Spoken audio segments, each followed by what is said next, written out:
At least 3 people have died following a Russian overnight drone attack in Ukraine's Kyiv region on Friday.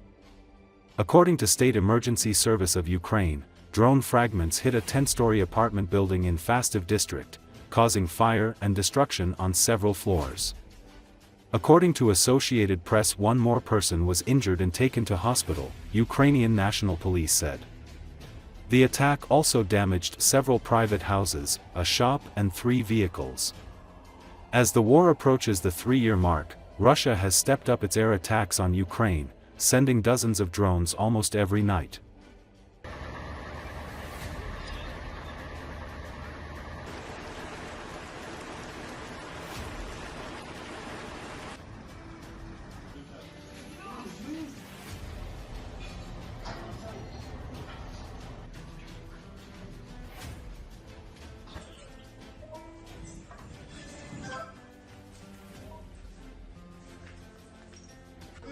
наліво, перевірити комнату на сьогодні.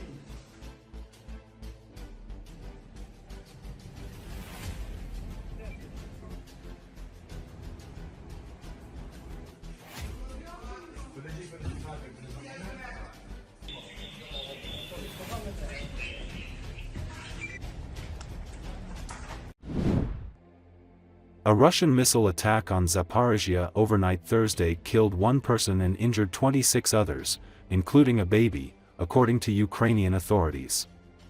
According to Associated Press, Ukrainian President Volodymyr Zelensky wrote on Thursday in his telegram to confirm the casualties and injured civilians, including a 2-month-old baby.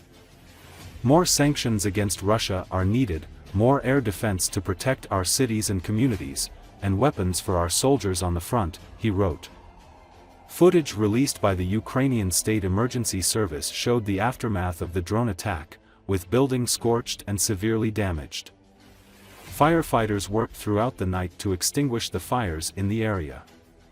Meanwhile, rescuers entered buildings and opened doors forcefully to search for residents who might have been unable to escape.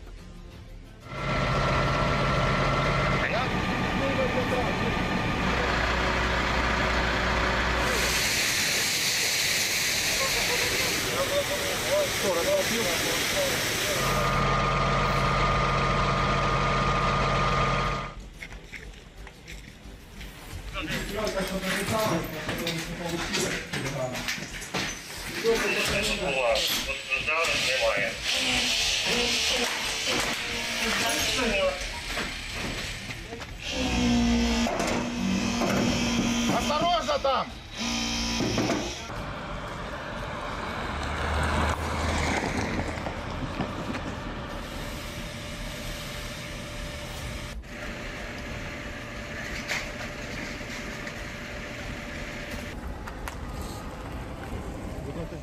А оця декілька діб тому, ні?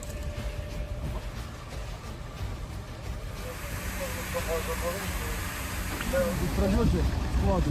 Там далеко скорость не нужен будет.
US President Donald Trump has drawn attention to the fact that Russian dictator Vladimir Putin has led to a catastrophic situation in Russia by starting a war against Ukraine. Journalists asked the new head of the White House how he assessed the developments in the Russian Federation's war against Ukraine. According to the latter, Ukrainian leader Volodymyr Zelensky really wants to make an agreement. Donald Trump hopes that Putin should also be ready for this because he is destroying Russia without making a deal. I think Russia has big problems. Just look at the inflation in Russia. I would hope he wants to make a deal. He can't be happy that he's not doing so well. I mean, he's doing well, but most people thought the war would be over in about a week. And now it's been going on for 3 years, right? As the new US president noted, he prefers tariffs over sanctions. In addition, Donald Trump added that he intends to meet with Putin. However, he has not yet revealed details about the possible timing. According to the Republican, it could happen pretty quickly. The new head of the White House once again emphasized that he is doing everything possible to, as quickly as possible, end Russia's war against Ukraine.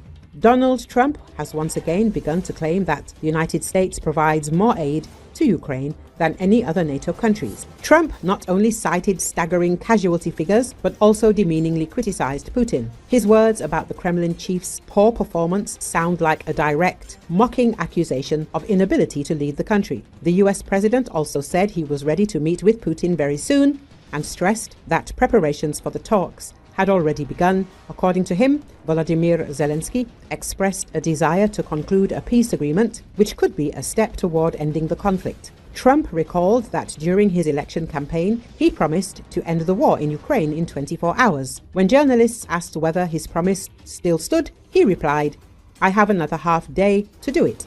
Asked about maintaining sanctions against Russia, Trump said he preferred tariffs, which he believes are more effective and strengthen the dollar. Sanctions or tariffs? I think the word tariffs is much better because it strengthens the dollar, he explained. Trump's claim of 1 million Russian soldiers killed has not been confirmed by official sources, but its significance goes beyond accuracy. According to the UK, Russia has lost more than 790,000 killed and wounded, and the total damage on both sides has exceeded 1 million. From the first hours of his presidency, Donald Trump has launched an attack on Putin, highlighting his weaknesses and inability to effectively govern Russia. His statements look like a mockery of the Russian leader, who is increasingly losing influence on the world stage.